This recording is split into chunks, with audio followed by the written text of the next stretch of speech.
Alright guys, Dominic here for Kit Guru, and today we are back with another pre-built PC review. This time we're checking out the Cyberpower Ultra R77 Pro gaming PC, which packs in a Ryzen 7 7800X 3D CPU, there's an AMD Radeon RX 7900 GRE GPU, and we also get 32 gigs of DDR5 memory and a 2TB Gen 4 SSD. That kind of spec means it's sitting in what I would call the upper mid-range. But with a UK price of just under £1,900, does it offer good value? Let's take a closer look and find out. Utilizing a 90-degree rotated motherboard layout, Ultra F2 carries the torch of Silverstone's stack effect, bottom to top directional airflow design legacy.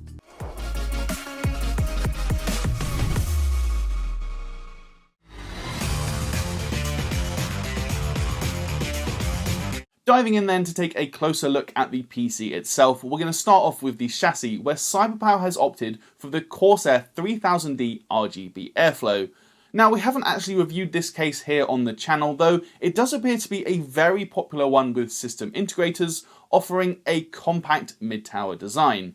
It may not be especially feature-rich, but you do get a mesh front panel, tempered glass side panel, and 3 pre-installed 120mm RGB fans acting as intakes at the front. Cyberpower has also added a plain 120mm fan to the rear of the case, acting as an exhaust, while the 2 fans on the CPU cooler radiator are exhausting out of the roof. For the CPU itself then, we have the Ryzen 7 7800X 3D, which Leo did review when it came out earlier this year. This is a fantastic all-round CPU, offering 8 cores and 16 threads of Zen 4 goodness, but crucially with that added 3D V-cache, which really shines when gaming, making this the fastest gaming CPU on the market right now. It's also relatively low power with just a 120 watt TDP, and in the Cyberpower Ultra R77 Pro, it's cooled by Corsair's H100X RGB Elite, which is a 240mm all-in-one with 2 120mm RGB fans. As for the memory, Cyberpower has paired the CPU with 32GB of Corsair Vengeance DDR5 RGB memory running at 6000 mega transfers. Timings aren't the tightest though, as this is a CL36 latency kit, and at the time of writing, a CL30 kit only costs about £30 more, so that would have been a smart upgrade in my opinion. As for the graphics horsepower then, this is provided by AMD's RX 7900 GRE, a GPU I've not actually seen before. So this one was originally launched just for system integrators, though it is now just starting to appear on the DIY market. It's essentially a 7900 XT, but with 80 compute units and only 4 active memory cache dies, giving it 16GB of VRAM and 64MB of Infinity cache. In theory then, that means it should slot between the 7800 XT and the 7900 XT, though we do have plenty of game benchmarks coming up later in this review to fully assess performance. All of that hardware then is plugged into MSI's B650 Tomahawk Wi-Fi motherboard. We haven't reviewed this one, but I can't really offer any complaints from my testing, hasn't given me any issues and does appear to be pretty solid. The only thing that is worth saying is that it doesn't actually support PCIe Gen 5, either for the full-length X16 graphics slots or for any of your M.2 drives. It's not the end of the world, especially in terms of graphics, as we're not even close to saturating Gen 4 graphics yet. However, I do think this is worth pointing out. It's pretty unusual for a B650 motherboard, especially considering the price of this system. I did take a quick look into the BIOS though, where Cyberpower has left most things on auto, but XMP and rebar have been enabled. It's also good to see though that the system shipped to me with the absolutely latest BIOS version installed, so fair play to Cyberpower for keeping on top of that area. In terms of storage then, Cyberpower has fitted a single M.2 drive in the primary slot just above the graphics card, and it's installed underneath the integrated heatsink. The drive in question is a 2TB Kingston Fury Renegade, and we have reviewed this earlier in the year. It's a solid drive, and while it's Gen 4 not Gen 5, it's still going to be more than good enough for gaming. If you want to add more storage down the line as well, there is another Gen 4 M.2 slot accessible just below the graphics card, and this also has its own heatsink. Switching now to the back of the case, we can also get a look at the power supply, which is MSI's MAG A850GL PCIe 5.0.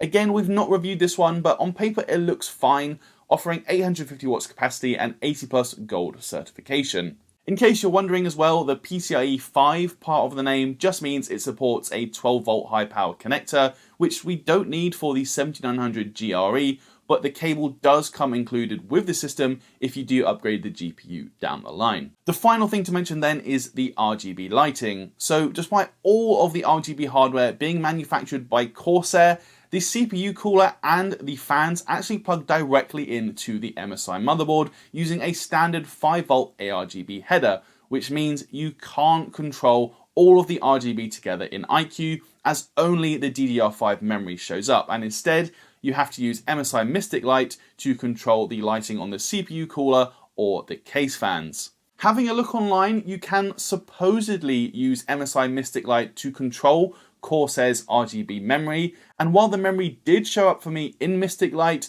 no matter what I did, the memory lighting itself never actually synchronized with the fans or the liquid cooler. I can't imagine this is going to be the end of the world or a deal breaker for anyone. I do just think Cyberpower had maybe thought about this a little bit more, as it would be ideal to have all of the RGB lighting controlled by just a single piece of software.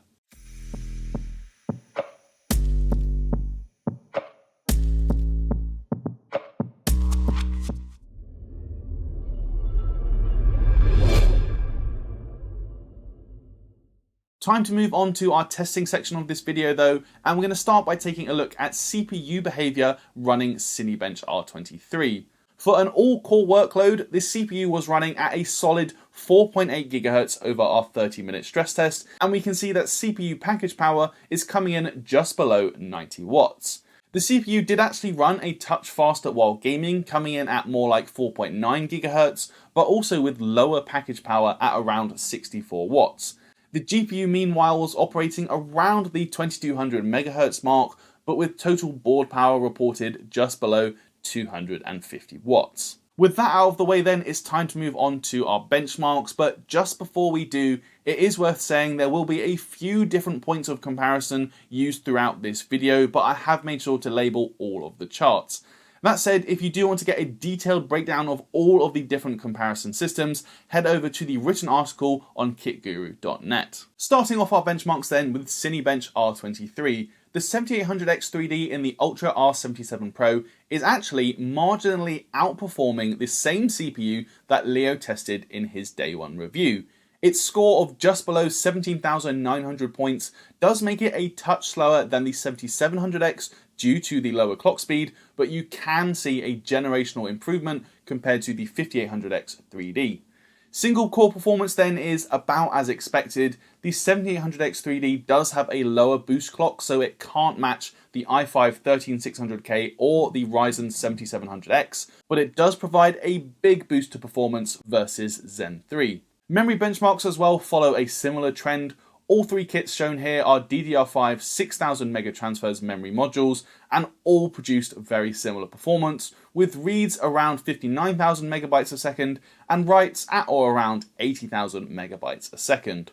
Up next we have PC Mark X, where we don't focus on these scores too much, but it is a good way to compare the Ultra R77 Pro against your own PC at home. Its content creation score is particularly impressive, hitting over 18,000 points. As for GPU performance then, in 3D Mark Time Spy we can see that the 7900 GRE slots between the 7800 XT and the 7900 XT, though it is much closer to the former than it is to the latter, and we can also see it's about 2,000 points below the RTX 4070 Ti. Lastly then, the 2TB Fury Renegade delivers performance about where we'd expect for a premium Gen 4 drive. Write speeds are just over 7.3 GB a second, while reads are a touch below 7 GB a second. As for our game benchmarks then, here we're going to test 10 different titles with all of the in-game image quality settings set to Ultra. Do note, however, that DLSS, FSR and ray tracing is disabled for all of these games. Starting off with Cyberpunk 2077 then, you will likely want to stick to 1440p resolution for this one, as we got an average of 87 FPS. The Ultra R77 Pro only hit 39 FPS at 4K, though it would be much more playable with FSR enabled, but for native resolution, it's definitely not the smoothest result. F123 is much less demanding, however, and we even averaged 120 FPS at 4K, so you can get a great racing experience regardless of the resolution, even using the ultra high preset. The same also goes for Forza Horizon 5. We're talking 140 FPS at 1440p or 100 FPS at 4K, so take your pick, both will play very nicely indeed. God of War though is a bit more demanding at 4K, but we're still averaging over 70 FPS, and dropping to 1440p increases this to almost 110 FPS, so that's more than enough for an enjoyable experience. Hogwarts Legacy, however, definitely plays best at 1440p, though this game doesn't have the smoothest 1% lows. At 4K, the frame rate will drop down to 53 FPS on average, but with the 1% lows at 40 FPS. The Last of Us Part 1 is another GPU heavy title, though 83 FPS at 1440p is not bad at all. You will likely want to enable FSR at 4K, however, as without it, we were looking at 45 FPS on average. Next up is Spider-Man Remastered, where web slinging is very smooth at 1440p with almost 120 FPS on average. 68 FPS at 4K isn't too bad either, though in this game I do prefer to be hitting 100 FPS or higher if I can for that super smooth motion. Up next we have A Plague Tale Requiem, and this is probably the most demanding title we test, but it does look absolutely fantastic, and 71 FPS on average at 1440p is a decent result. It's not a particularly fast-paced title, so even 40 FPS at 4K is just about okay in my opinion, but enabling FSR would help things further. As for Ratchet & Clank, this is a very similar story to plenty of other games we've seen so far, delivering 101 FPS at 1440p and then 59 FPS at 4K. The latter is still a decent result, but everything does feel more fluid at 1440p. Lastly then, we come to Starfield, which as we know is a very heavy game. Well optimized or not, at 1440p we're not even hitting 60 FPS using the Ultra preset, and at 4K we drop below 40 FPS, so you will definitely want to tweak the image quality settings for this game. Overall then, across the 10 games we tested, performance is very strong. Most games delivered over 100 FPS at 1440p. As we saw as well, 4K gaming is not out of the question, though it is more playable for some games rather than others, but even then, an average of 64 FPS is not bad at all.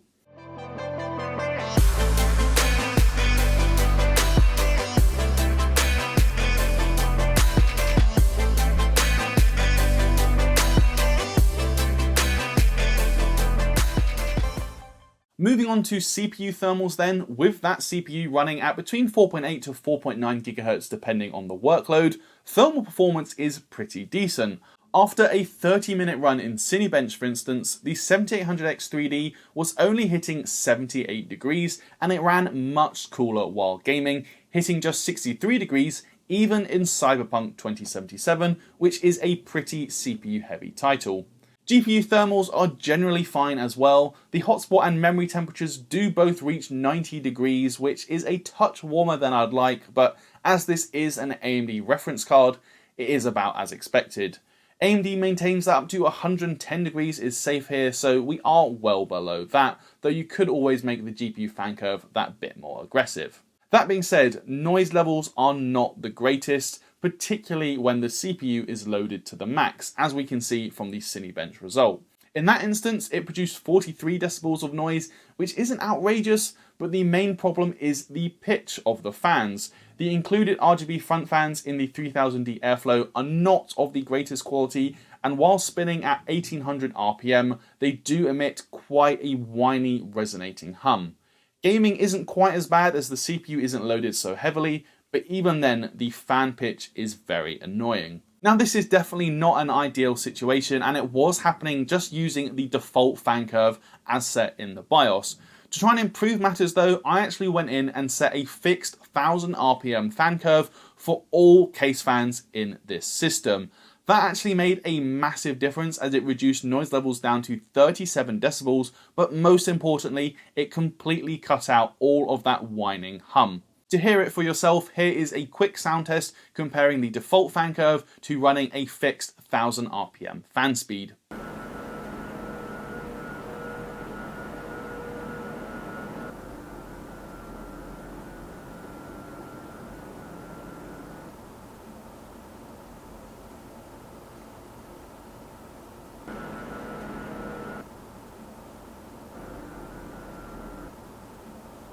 The good news is that running the 1000 RPM fixed fan speed didn't make much of a difference to thermals either. The GPU only ran between 3 and 4 degrees hotter, which is still well below TJ max, and the GPU appeared almost entirely unaffected while gaming. The final thing to look at then is total system power draw, which is very reasonable. We saw below 140 watts at the socket for an all-core CPU load, and then just over 370 watts for a 1440p gaming session in Cyberpunk 2077. That means the PSU will be operating at close to peak efficiency, while there is loads of headroom to upgrade both the CPU and the GPU down the line. Overall then, Cyberpower's Ultra R77 Pro is another solid pre-built from the company. It made a pretty good first impression thanks to the excellent cable management, a neat and tidy build, and a very compact chassis. Performance is also exactly as expected, considering the combination of the 7800X3D, 32GB of DDR5 memory, and AMD's 7900 GRE. In most of my game testing, I did find that running at 1440p will give you the best results, though 4K gaming isn't out of the question. You may just need to dial down some image quality settings in more demanding titles. It is worth pointing out, however, that the balance between the CPU and the GPU may not be to everyone's tastes. Cyberpower has definitely focused on the CPU by opting for the 7800X3D, which is by almost all accounts the fastest gaming CPU on the market right now, whereas the 7900 GRE isn't really a whole lot faster than the 7800 XT. Of course, that's not necessarily a bad thing, as getting the fastest CPU you can get right now means you won't need to upgrade the CPU for several years. Plus, it also means you're going to be running into as few bottlenecks as possible, especially if you're gaming at 1440p or below. Some people, however, would definitely prefer to have a faster GPU at the expense of a slightly slower CPU, especially if you're going to be gaming at 4K. There's no right or wrong here, it really just depends on your priorities.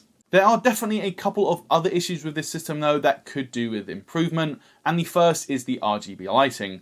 No matter what I tried, I could just not get MSI Mystic Light and Corsair iCUE to synchronize the lighting between the case fans, the liquid cooler, and the memory.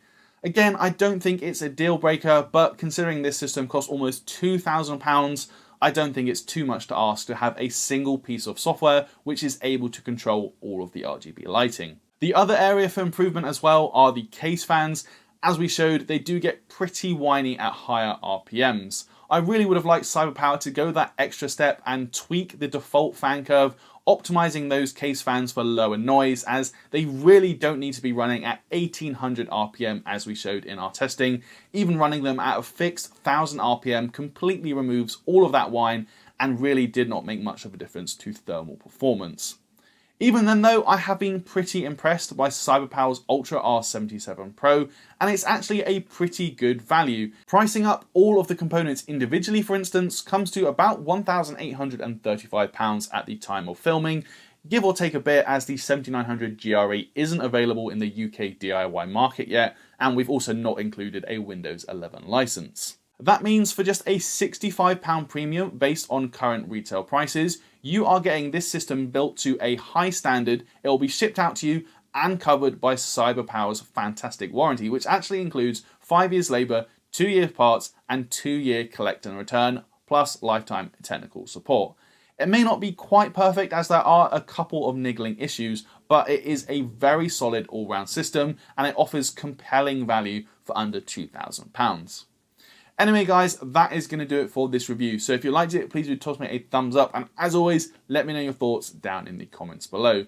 Please do subscribe if you haven't already, and ding that notification bell so you don't miss when we upload a new video. If you want to come chat with us and carry on the conversation, you'll find a link down in the description to our Discord server, and while you're there, you could also consider picking up something from our merch store. Lastly, if you're feeling particularly generous, you could even consider backing us on Patreon. That's it for this one though guys, I'm Dominic 4K Guru, and I'll see you in the next video.